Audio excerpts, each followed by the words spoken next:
Como andam meus caros, minhas caras? Estudando bastante grego, né? Sabe que com o tempo a gente vai entendendo por que o pessoal diz, quando a gente está falando uma coisa muito difícil e não entende, o pessoal vira e fala, poxa, mas você está falando grego? É mais ou menos assim. Se você depois fizer uma busca ali nos vídeos, você pode fazer uma busca na internet, alguns vídeos com textos. O problema é que tem muita gente fazendo umas pronúncias um pouco diferentes. Agora, se você encontra ali o pessoal grego mesmo falando, lendo a Bíblia, rapaz, você vai ver que ali é um pouquinho difícil de entender, não é tão fácil assim. A gramática grega também não é tão fácil, é mais difícil inclusive que a gramática hebraica. Mas a gente está aqui fazendo caminho, e essa é coisa bonita, e caminho passo a passo, pouco a pouco, assimilando alguns elementos que são muito bacanas.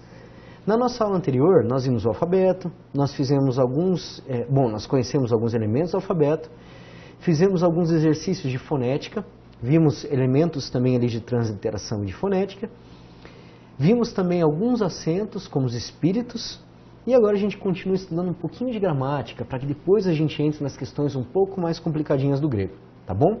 Não são tão complicados assim, mas a gente vai ter que lembrar um pouco alguns elementos do português. Quero trabalhar com vocês aqui com calma, juntos. Começar relembrando, você deve ter estudado, eu sei que você deve ter estudado durante a semana o alfabeto bem, já está ali com as letrinhas na ponta da língua, por isso eu quero convidar você para nós começarmos a lermos juntos o alfabeto. Pode ser? Vamos comigo então, vamos lá. Alfa, beta, gama, delta, epsilon, zeta, eta, teta, iota, kappa, lambda, mi, ni, xi, ômicron, pi, rho, sigma, tau, y, phi, ri, psi e ômega. Foi difícil memorizar, gente? Olha, vocês sabem que para fazer memorização precisa de exercício. Não se estuda línguas sem treiná-las. E, sobretudo, gente, é preciso... Não estou aqui falando assim como o professor que tenta enganar, manipular a turma. Não é isso. É verdade. É preciso estudar 15 minutos por dia. Especialmente nessas línguas em que as letras são diferentes daquelas que a gente está acostumado. Sabe por quê? Porque senão a gente esquece muito rápido. Se quando a gente está fazendo curso de inglês, espanhol, alemão, a gente já esquece rápido ali algumas palavras. Você imagina o que é estudar hebraico, grego, que tem sinais gráficos que são diferentes dos nossos, né?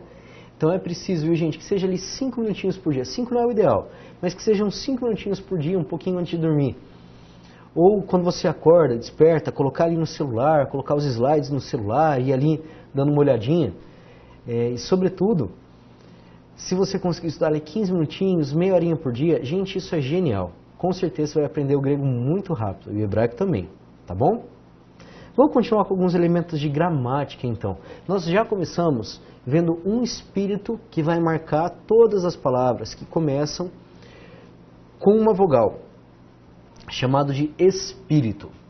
Nós temos o espírito brando, que ele não muda a vocalização, ele nem é virado para a palavra, e o espírito que é viradinho para a palavra, que nós chamamos de um espírito grave, o espírito forte. Esse espírito, ele vai mudar um pouco a vocalização.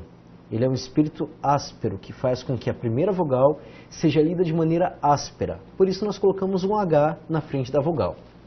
Nós vimos também que sempre que nós temos duas vogais no início da palavra, o espírito aparece na segunda vogal, e não na primeira.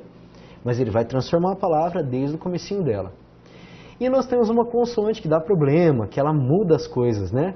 Do mesmo jeito que no hebraico, a gente comentou que o R no hebraico, ele tinha ali uns problemas, ele mudava algumas coisas, parecia uma gutural em alguns lugares. Também aqui, quando o Rho aparece no começo das palavras, ele vai receber um espírito áspero. Então a gente translitera ele como um RH. Ok? Tranquilo, gente? Vamos seguir então com algumas pequenas regras de acentuação. Que acentos será que existem no grego? Nós já vimos alguns. Trouxe aqui de maneira organizada para a gente estudar. Veja lá. Vamos trabalhar com essa primeira palavrinha que aparece aqui no nosso slide. Vou fazer aqui na frente a transliteração. Se eu ligar a canetinha. Venha, canetinha. Vamos lá. Vou primeiro transliterar sem os acentos. Começamos com um E, um TH, do θ, um N, olha só, lembra que no grego não tem o V. Então, quando aparece o V, é o nosso N disfarçado. Um O e um S no final. Aqui no começo ele tem um espírito, estão vendo? Sempre que aparece o espírito, ele vem em primeiro lugar. Se tiver um acento, o acento vem depois do espírito, tá bom? Canetinha. Então, esse espírito ele não está virado para a palavra, está virado para o outro lado. Então, é um espírito brando, não muda em nada a palavra. Então, na transliteração também não vai aparecer. Lembrem sempre que se ele está viradinho para fora da palavra, para o outro lado, ele não muda em nada a palavra, tá bom? Agora, junto com o espírito, ele tem aqui um acento, que é o acento agudo, esse daqui. Se ele tem um acento agudo, nós precisamos colocar ele aqui na nossa transliteração. Etnos. Etnos significa povo, nação. A gente vai usar inclusive no português, em termos derivados. Etnia, por exemplo, etnográfico, etnocêntrico. Tudo isso está ligado a povo e nação. Tudo bem, gente? Vamos pegar aquela palavrinha que eu falei que aparece bastante no Novo Testamento, que a gente conhece muito, especialmente no meio evangelical, uma palavra muito usada. Começamos com ri, CH, depois um alfa, K, um rho, R, depois iota e S, caris. Nós temos mais uma vez o acento agudo. Aqui o acento agudo está sozinho, então nós colocamos ele com tranquilidade aqui na palavra, caris. Tá bem? Vamos para outra palavra que Marcos gosta muito. Para Marcos, casa é bem importante. Eu vou falar um pouquinho aqui de teologia. Vou esquecer do professor de línguas bíblicas agora e falar um pouquinho de teologia bíblica. Para Marcos é bem importante o termo casa, porque para ele se lembra, guarda na memória que as primeiras comunidades cristãs, elas se reúnem nas casas. Quando Marcos escreve seu evangelho, pelo menos na sua redação final, nós já tínhamos passado pela expulsão dos cristãos das sinagogas. Então eles saem dos templos, a sinagoga não era um templo, né? Era uma casa de estudo também, de oração. Então saem das sinagogas e vão para as casas para fazer as suas orações. Os primeiros cristãos se reuniam nas casas. Por isso, para Marcos, é como se as casas fossem esse berço da comunidade, onde eles se encontram, onde ali está a presença de Jesus. Por isso, esse termo que aparece aqui é bem importante. Define casa no grego. Claro que a gente precisa saber falar isso certinho. Vamos lá, vem comigo. Começamos aqui com a letra O, um ômicron, iota, capa, O e um S. Ixi, aqui tem um monte de acento junto? Tem. Primeiro, como começa com duas vogais, nós temos um espírito. O espírito, sendo duas vogais, ele está sempre na segunda, vocês já sabem disso. Ele é um espírito que não está virado para a palavra, então ele também não vai mudar em nada a palavra, tá bem? E aqui, gente, ele tem em cima do espírito um acento circunflexo. Nós colocamos esse acento aqui, oikos, oikos. Beleza, já sabemos falar casa. Vamos agora para um termo que também evangelicalmente é muito importante. Vamos fazer aqui a nossa transliteração. Começamos com um pi. Depois, olha que disfarçar, as duas letras se disfarçam, né? O N que se disfarça de V. Depois um epsilon, um Y, um M, um Mi e o alfa. Nós temos aqui o acento, sempre vai na segunda, pneuma, pneuma. Pneuma define espírito, sopro, vida. E nós vamos usar também no português, não é, gente? Quando nós falamos, por exemplo, de problemas respiratórios, a gente usa o termo pneuma, pneumonia, por exemplo. Ou quando a gente fala de um alinhamento pneumático, a gente está trabalhando com os pneus que estão cheios de ar. Então ele é o sopro, o vento, o espírito, a vida, que lá no grego se chama pneuma. Não é o único nome do espírito no Novo Testamento, mas é um deles. E é um bonito, né? e a gente já sabe falar. Olha que legal, a gente sabe falar, sabe reconhecer a palavra no texto grego. Quando aparecer em um comentário bíblico, você já sabe o que isso significa. Olha o quanto de coisa nós já aprendemos aqui no nosso curso. Depois de ver os acentos, a gente tem também o acento, que ele é o acento grave. Esse acento nós vamos trabalhar aqui porque ele é um pouquinho mais complicado. As regras de acentuação, elas são bem complicadas no grego. Então é possível também que um termo ele tenha um acento como esse daqui, grave, tá bom? Isso vai acontecer em algumas mudanças de acentuação, dependendo do caso da palavra. Mas isso nós deixamos para um aprofundamento, tá bem? Depois de ver os acentos, a gente precisa conhecer como o grego faz a pontuação dos seus textos. Lá no hebraico a gente não trabalha muito com pontuação. O hebraico ele é bem pobre em pontuação. O grego tem a sua pontuação, entretanto ela dá um pouquinho de confusão. Veja só. O que é fácil? Essa primeira anotação. O ponto final e a vírgula funcionam de maneira correspondente ao português. Ótimo, perfeito, maravilhoso. Então, tanto o ponto final quanto a vírgula são iguais ao português.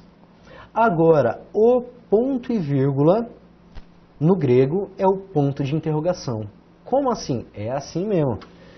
Sempre que se usa ponto e vírgula, nós estamos falando de uma pergunta no português. Não se esqueçam disso, tá bem? Isso é bem importante. Ponto e vírgula no grego não são ponto e vírgula.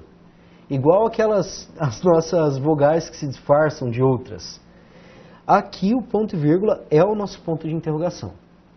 Além do mais, nós temos um ponto alto, que é como o ponto final, é só um pontinho, mas ele aparece em cima da palavra. Esse ponto alto, ele é uma pausa longa, ou indica uma explicativa, uma frase seguinte explicativa. Por isso ele pode ser traduzido no português de duas formas, passado para o português de duas formas, transliterado ou traduzido. Ele pode ser, se a frase seguinte é uma frase explicativa, ele pode ser colocado como dois pontos, ou se é uma pausa longa, aqui ele vai ser o ponto e vírgula. Ai, complicou um pouquinho, mais ou menos. Olha só, se aparecer o ponto alto, ele vai indicar duas coisas que o contexto vai nos dizer. Ou uma explicação, ou uma pausa longa, ou ponto e vírgula. Ok? Não se esqueçam, vamos revisar então juntos? Ponto final e a vírgula funcionam de maneira correspondente ao português. O ponto e vírgula não é ponto e vírgula, é ponto de interrogação. E o ponto alto ele pode ser tanto o ponto de interrogação, tanto os dois pontos, quanto o ponto e vírgula. Vamos ver isso em um exemplo concreto. Precisamos fazer aqui as nossas transliterações, né? Vamos ver aqui no comecinho. Aparece uma letra que parece um E, mas não é um E, viu gente? É aquela que eu falei que dava um pouquinho de confusão, que é o sigma. Um detalhe, você já conhece. Se o Y aparece junto com uma consoante, ele é transliterado como Y. Se, tis, ei. Opa, vamos ver aqui uns elementos importantes que nós já estudamos? Aqui nós temos um espírito. Você consegue ver que espírito é? Agora não, que eu risquei em cima, né? Deixa eu desriscar então. Apareceu esse formatinho. Opa. Volte caneta. Este formato. Esse formato significa que nós temos um espírito brando, porque ele não está viradinho para a palavra, como um espírito forte. E em cima dele tem um acento circunflexo. Então nós vamos ler citis ei. E aqui terminamos com ponto e vírgula. Ah, apareceu ponto e vírgula no hebraico, você sabe que não é ponto e vírgula. No hebraico, no grego. Você sabe que é um ponto de interrogação. Então nós estamos diante de uma pergunta. Citis ei. Vamos ver qual é a resposta. Kai. Kai é uma palavrinha que aparece muito, mas muito no grego. Olha aqui, mais uma vez espírito aparece. Começou com vogal, é certo, gente. Vai aparecer um espírito. Agora, esse espírito aqui não está virado para a palavra, então é um espírito suave, brando, e não muda em nada na nossa transliteração. Cai, AP, CRI, aqui aparece o teta, e o eta disfarçado. Mais uma vez, apareceu o Nzinho, no grego também não é N. Cai, apecrite, perdão, porque tem um acento, apecrite. Apareceu esse pontinho alto, a gente vai ter que traduzir pelo contexto. Bom, então nós precisamos fazer a tradução desse nosso texto. Veja lá. Já tem aqui embaixo, né, que fica mais fácil. Estamos falando do Evangelho de João. Então, a primeira frase, ela é traduzida como indica-se aqui embaixo. Tu, quem és? Uma pergunta. E nós começamos respondendo. Opa, foi demais.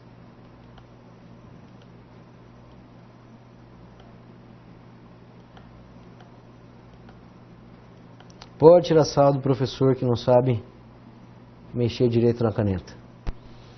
E respondeu. Apareceu um pontinho alto. Lembre que o ponto alto ele pode significar duas coisas. Você se lembra? Pode ser tanto 2 pontos quanto ponto e vírgula. Veja lá, coloquei até aqui no slide para que a gente lembre. Ele tem função de 2 pontos e tem uma função de ponto e vírgula. Nesse caso, é o contexto que nos vai dizer. E respondeu, indica que na frente vem uma frase explicativa. Então, nós colocamos como correlato os 2 pontos. Ok? Continuando a nossa transliteração. Apareceu... um detalhe aqui que eu não falei para vocês. Veja só. Eu trabalhei ali no texto, mas eu não falei para vocês. Sempre que nós temos uma letra maiúscula, o espírito aparece do ladinho. Por quê? Um motivo bem simples, gente, mas bem simples. Quando a imprensa foi inventada, a gente está aqui no século XV, com um homem chamado Johannes Gutenberg. A imprensa é inventada com tipos móveis. O pessoal que é um pouco mais antigo, igual eu, conhece um pouco disso. Vocês fizeram um curso de máquina de escrever, gente? Lembram lá do A, S, D, F, G? Devem ter feito. Alguns de vocês, pelo menos, devem ter feito curso de máquina de escrever. Na máquina de escrever, a gente apertava o botãozinho e um tipo móvel, ele era destacado e pá, imprimia ali aquela fita que manchava a nossa mão quando a gente ia trocar a fita na máquina, imprimia o texto, carimbava, como se fosse um carimbo, né, do texto no papel. Acontece que quando os tipos são inventados, uma das primeiras impressões do mundo, aliás, o primeiro texto impresso é a Bíblia, mas é a Bíblia em latim. Depois, pouco tempo depois, a Bíblia no grego, ela é impressa. Feita uma versão por um homem bem conhecido por nós, chamado Erasmo de Roterdã. Então o que acontece? Se tinha um quadradinho para você colocar a palavra, a letra, com o seu acento. E esse quadradinho ele era fixo, não dava para você mexer. Vou aqui voltar para o nosso slide para desenhar para vocês, para ficar mais fácil. Eu tenho aqui um quadradinho. Nesse quadradinho eu posso colocar uma letra minúscula ou posso colocar uma letra maiúscula. Como a letra maiúscula preenche todo o quadrado, não tem espaço para você colocar o acento aqui em cima, o espírito. Então, eles tinham que colocar antes. Tá bem? Esse é o único motivo, na verdade, pelo qual o espírito vem antes. Porque a letra maiúscula já ocupa um espaço bastante grande na impressão do texto. Então, é por isso que você vê aqui, apareceu a letra maiúscula, o E, volta a caneta, nós temos o espírito antes. O espírito que você vê aqui é o espírito que não está voltado para a palavra, então ele é um espírito suave, brando. Então vamos traduzir E, gama, ômega, ego. Aqui aparece, a gente trabalhou pouco com essa palavra, com essa letrinha, né? Apareceu pouco. É o nosso Fi. Pode ser também aparecer como no português, como PH. O português antigo tinha disso, né? Farmácia era escrito, por exemplo, com PH. Aqui a gente vai colocar um F mesmo. Fo. Aqui é um N transvestido. Aqui também é um E que está se escondendo. Fone, beta, bo, o, n, t, o, s, bontos, em, t,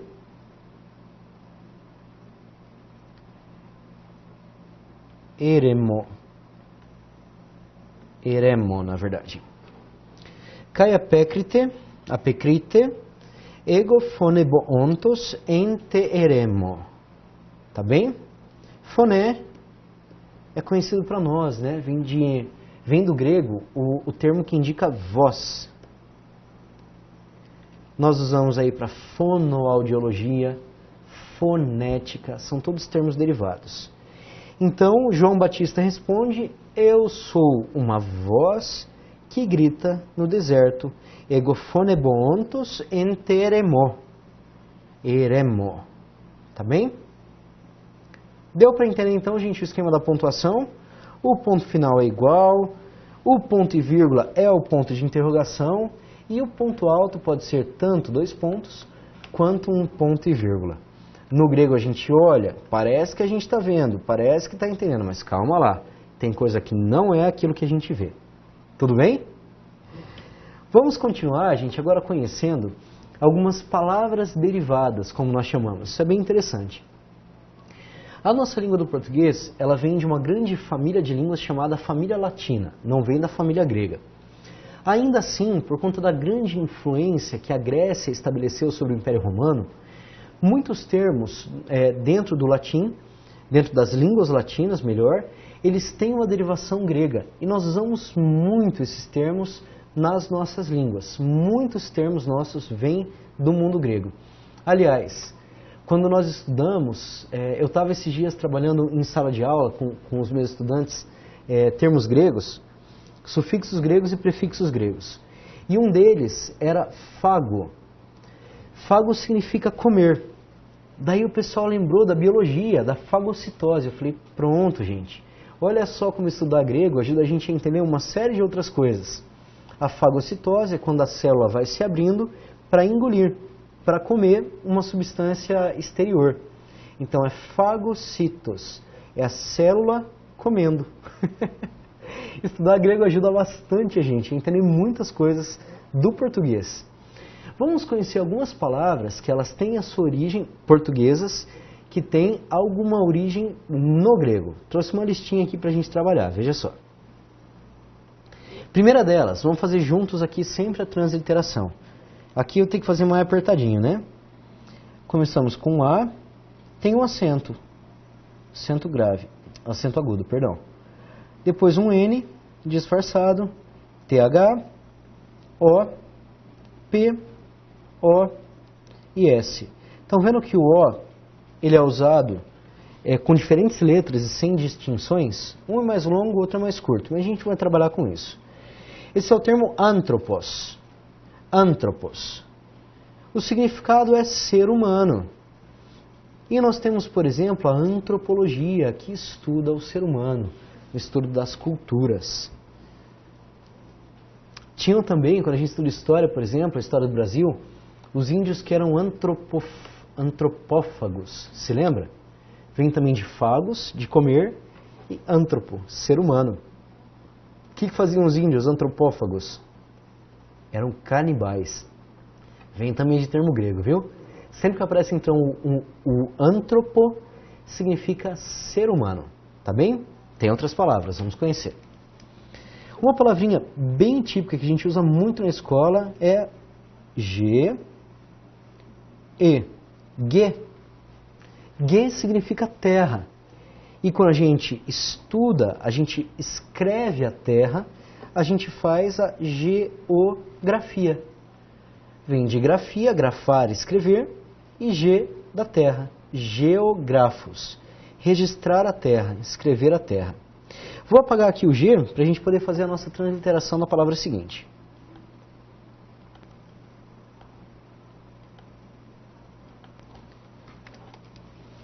Começamos com delta, iota, delta, A com acento, S, kappa, A, lambda, alfa. Ixi, alfa. É que eu tô sem meu óculos. No final é um ômicron, não alfa. Didáscalos. Didáscalos é uma palavra bastante usada, inclusive na Bíblia vai aparecer bastante. Significa mestre. E de didáscalas, do mestre, vem a didática. Ok? Outra palavra que também nós conhecemos bem é zoé. Zoé. Que significa vida, zoé. É o nome de crianças também, né? O pessoal dá também o nome de zoé. De zoé vem zoológico. Então é a lógica, a palavra sobre a vida. Ok? Vamos lá. Seguinte, começamos com uma letra que parece que é uma e a outra. E, o Mi, o E, o R e o A. Emera. Vejam que nós temos um espírito aqui, mas esse espírito é brando, então ele não é pronunciado.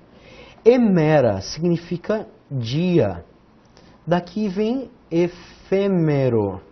Efêmero, aquilo que passa rápido, aquilo que dura um dia só. Ok? Vamos lá. Continuando com esse a gente já viu aparecendo. Theos. Theos para nós, esse é importante, né? Significa Deus e é o que dá nome para a nossa ciência que nós estamos estudando aqui. Theos, logos, teologia. Logos, logos está aqui, no seguinte, vamos lá. Logos, lambda, ômicron, gama, ômicron, S. Logos. Logos pode significar palavra, mas também pode significar um estudo sobre, porque como se nós disséssemos que é uma palavra sobre algo.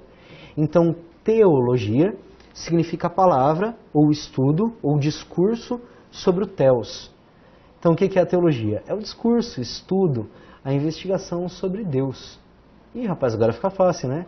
Estudando grego fica melhor ainda.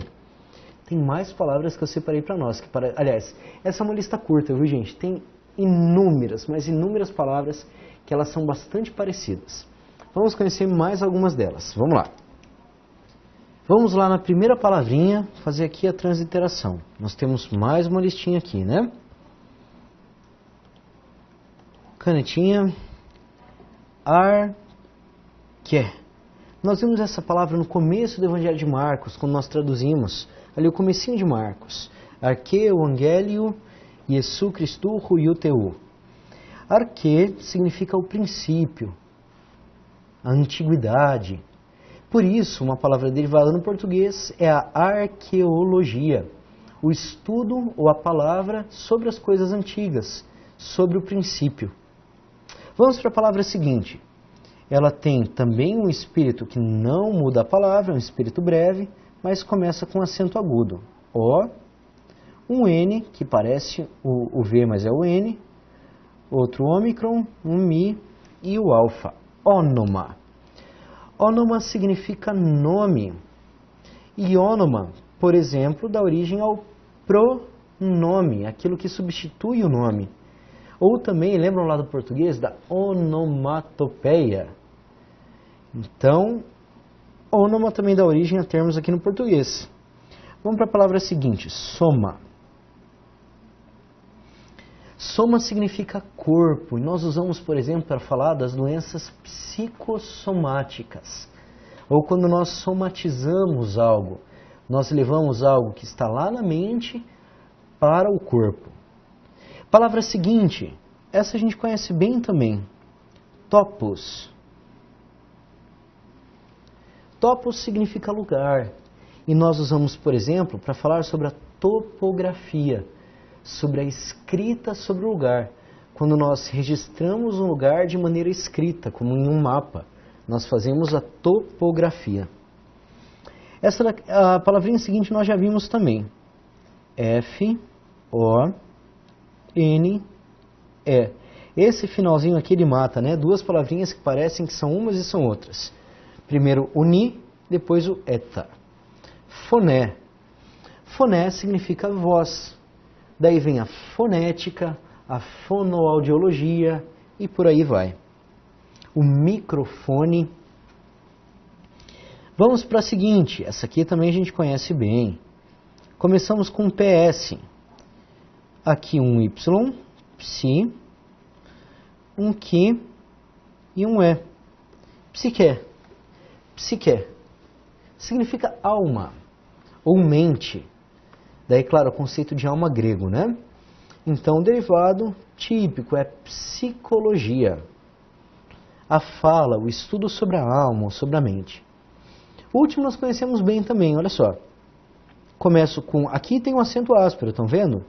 Tem um acento áspero e o acento agudo. O espírito áspero e o acento agudo. Então nós começamos com H, um O, um Rho e um alfa. Hora. Ixi, o significado é esse mesmo. A hora. De onde vem horário ou a própria palavra hora no português. Ok, gente, não foi tão difícil assim, não é?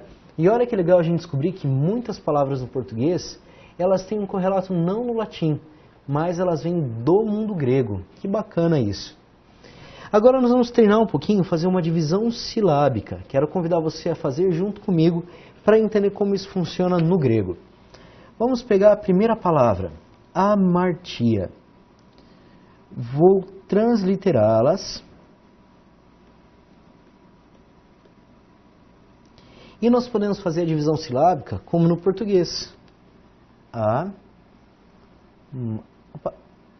Mar, ti, a. Claro que a gente poderia fazer isso também aqui no grego, não é?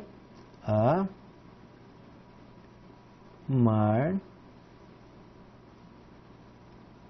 ti, a. Nós temos então aqui, por exemplo, uma divisão das vogais. Lembra quando nós falamos do hiato? Nesse caso, essas vogais é um encontro vocálico, elas estão uma do lado da outra. Mas nós falamos usando uma forma diferente de colocação dos lábios. Então nós vamos dizer a, mar, ti, a. Percebe que muda a maneira com que eu uso os lábios? Ti, a. São maneiras diferentes. Com isso a gente faz uma divisão silábica. Quando duas vogais que estão juntas, nas sílabas elas são separadas, nós chamamos isso de hiato. Tá bem, gente? Só para aprender um pouquinho de divisão silábica. Vamos continuar aqui com os nossos outros exemplos. Pneuma, um termo que nós já vimos. Começamos com um P, um N, E, Y, M e A. Aqui nós temos que colocar juntos essas duas consoantes. Pneu, ma. Pneu, ma. Tá bem? Duas sílabas somente. É um dissílabo. Depois, aliás, amartia significa pecado. Pneuma, nós já vimos, significa sopro. Vamos para a seguinte. Tem o espírito suave, então esse nós não transliteramos. Adelfos. Adelfos.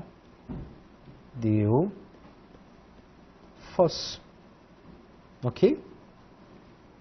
Trissílabo. Seguinte, palavrinha que nós já vimos também. Grafo.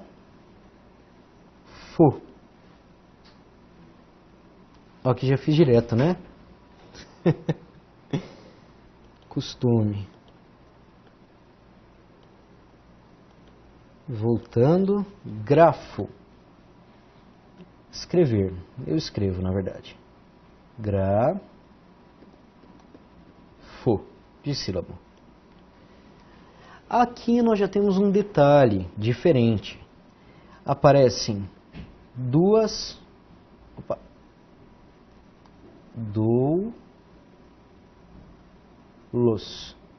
Nós temos que aplicar a regrinha que nós já vimos. Quando aparecem essas duas vogais juntas, o O e o U, elas têm o mesmo som.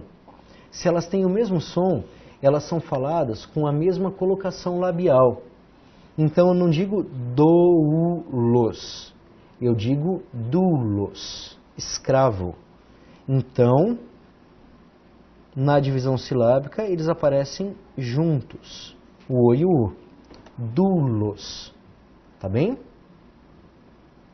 Esse é o encontro vocálico, como nós já vimos. Vamos falar do mundo agora. O cosmos é o mundo. Cosmos, um dissílabo. Esses são fáceis, né? Agora vamos ver mais uma palavra que tem encontro consonantal. Essa palavra nós já vimos também, trabalhamos lá adiante. Angelos. Apesar de serem duas letras iguais, elas precisam ser separadas. Angelos. Angelos. Então, no grego ficaria Angelos.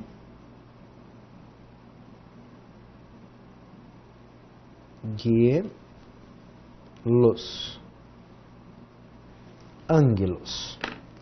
Tá bem, gente? Alguns conceitos de divisão silábica. Gostaria de apresentar para vocês algumas partículas que aparecem bastante no grego. São partículas conectoras. Nós temos dois tipos de conexão no português clássicos. Uma delas é aquela que conecta diferentes termos, não necessariamente grandes frases, são pequenos termos. Nós chamamos de preposição, essas pequenas partículas que conectam um termo ao outro. Quando duas frases são conectadas, duas orações são conectadas, uma oração é tudo aquilo que está orbitando um único verbo.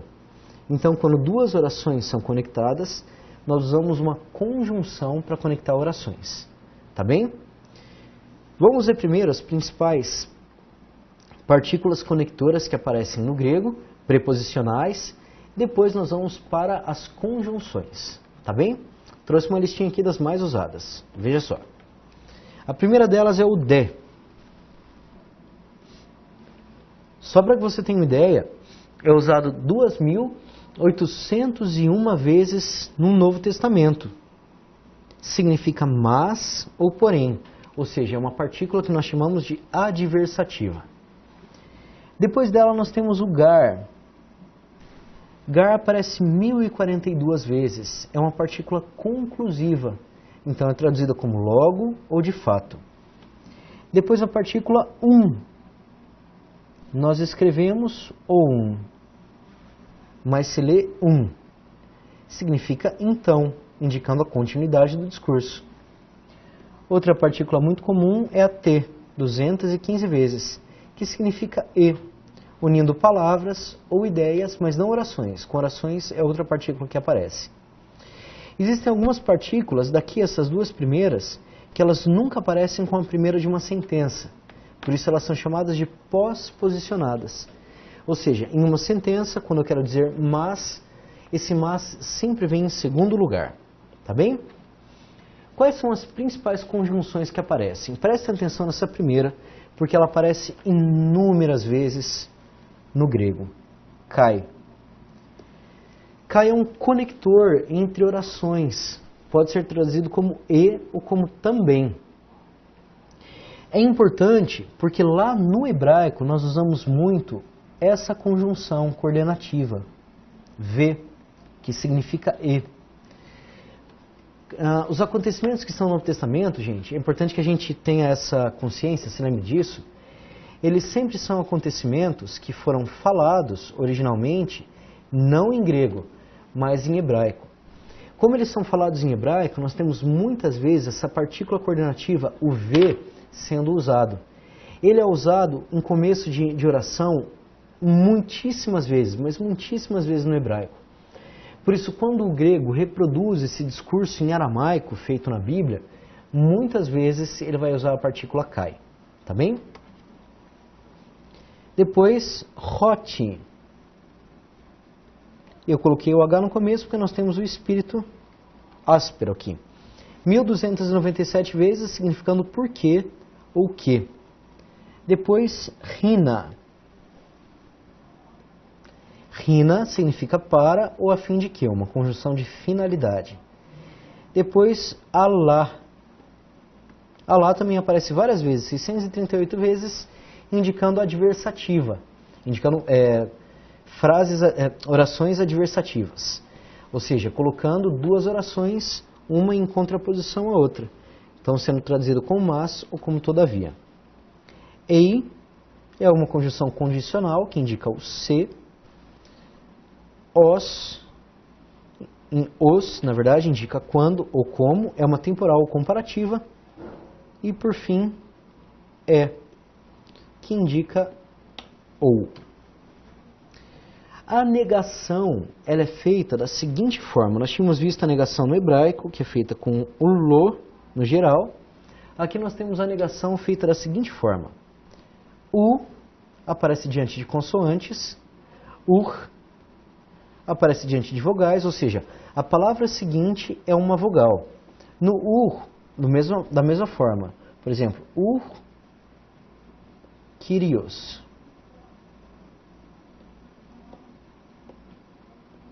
Diante de uma consoante, tá bem? Não, Senhor. Ur aparece diante de vogais ou de tongo com espírito brando. Ur, uk e ur. Perdão, a pronúncia é essa. Uk e ur. Ur aparece diante de vogais com espírito áspero. Isso tudo para facilitar um pouco a oralidade e a leitura, tá bem? O de significa e não, nem e nem menos. Existe uma partícula mais geral de negação, chamada me. Só que essa nós não vamos trabalhar porque ela exige algumas regrinhas gramaticais que nós não vamos trabalhar aqui. Só vou fazer com vocês a transliteração, para quem quiser. Ur, uk, perdão, ur. Olha eu escrevendo em grego aqui, gente. Doideira.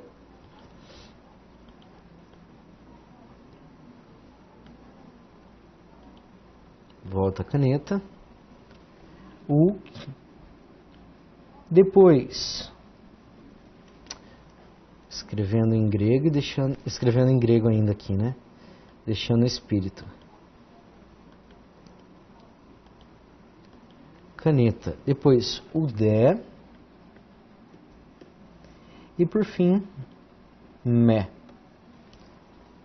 Com acento. Tá bem? São as 5 formas de negação, 4 formas clássicas e uma mais geral.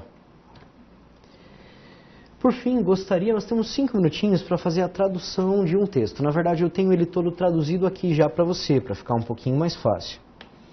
Então, vamos ver o nosso texto geral aqui. Eulogetos Kyrios, Hoteos, tu. Aqui lembrem que o e o juntos, nós temos que ler juntos. Israel. Hoti, epeskepsato, kai, epoisen, litrosin, tolao, autu. Vamos ver o que tudo isso significa, gente? Começamos aqui com eulogetos. Ele é um adjetivo normal nominativo. Nós vamos ver na próxima aula o que significa esse nominativo. Está como masculino singular, sem grau, é uma flexão desse termo aqui, que é o termo não flexionado. Como no português, por exemplo, se eu falo fui é uma forma flexionada do verbo ir. Eulogetos significa bendito. Kyrios, nós já sabemos o significado. Senhor. Eu não estou aqui fazendo a transliteração para você, porque você pode fazer depois, com tranquilidade, treinar um pouquinho essa sua transliteração. Ro é um artigo definido. Lembra o artigo definido no português? O, a, os, as. Então aqui é traduzido como o. Theos traduzido como Deus, é um substantivo nominativo. Aqui, gente, mais uma vez aparece o tu. Tu, ele também é artigo definido, só que ele vai ter que ser traduzido de maneira diferente, traduzido como de. Isso nós vamos entender na nossa próxima aula. Por que que esse artigo definido, que é o mesmo o daqui de cima, ele tem que ser traduzido aqui de maneiras diferentes. Depois, Israel, que é o substantivo próprio, Israel. Hot, que nós acabamos de ver uma conjunção ligando duas orações. Ela apresenta uma oração subordinada, indicando porquê. Depois, epskepsato, que é um verbo no auristo. O auristo é uma forma verbal. Não vamos trabalhar com tempos verbais aqui nesse nosso curso. Infelizmente não vai dar tempo. Que vem de epskeptomai, significa visitou. Kai, nós também já vimos. Olha que legal, bastante coisa que nós já vimos. Uma conjunção significa e. Epoisen significa fez, vindo do verbo poiel. Litrosin é um substantivo que indica redenção. Olha só que interessante. Para o grego dizer redimiu, ele vai usar uma expressão verbal. Ele vai dizer fez redenção. Fez redenção. Vamos ver aqui a nossa tradução. Bendito Senhor, o Deus de Israel, porque visitou e fez redenção, ou seja, redimiu. Redimiu o quê? Fez a redenção do, mais uma vez aparece o artigo, mas com forma diferente. Vamos ter que entender isso na nossa próxima aula. Do Laô. Laô é a forma flexionada de Laós, significa povo. E no final, povo seu, ou seja, o seu povo, autu. Autu é o pronome pessoal. Tá bem? Vamos ver como isso fica aqui na nossa frase? Eologetos Kyrios Roteos. Bendito Senhor, o Deus de Israel. Continua aqui embaixo. Por quê? Rote, porque visitou. Vou fazer uma tradução bem literal aqui, tá? E, cai, fez redenção de quem? Do seu, do povo seu, na verdade. Vou colocar aqui do seu povo. Mas saiba que Laô Autu é seu povo. Povo seu. Tá bem, gente? Vamos tentar ler junto. Aliás, aqui nós precisamos colocar um bendito seja, porque está no vocativo. Então, bendito seja Senhor, Deus de Israel. Podemos dizer até bendito seja o Senhor, tá bem? Se você quiser, tenta ler junto comigo para nós terminarmos a nossa aula. Eulogetos Kyrios Rotheos tu Israel, oti epskepsaton kai epoisin litrosin tolao autu. Nós estamos lendo o canto de Zacarias, primeiro versículo do canto de Zacarias, quando ele reconhece a grandeza de Deus por ter dado para ele o seu filho, João Batista, que começa o processo de salvação, prepara o caminho do Messias. Tá bem? Que gostoso, a gente começou a ler aqui alguns elementos já do grego, traduziu um pouquinho aqui. Na nossa próxima aula a gente fala um pouquinho mais de gramática, a gente faz um pouquinho mais de tradução juntos, tá bem? Não se esqueça, estude bem nessa semana, revise tudo que nós trabalhamos aqui, porque tudo isso vai ser necessário para o nosso próximo encontro.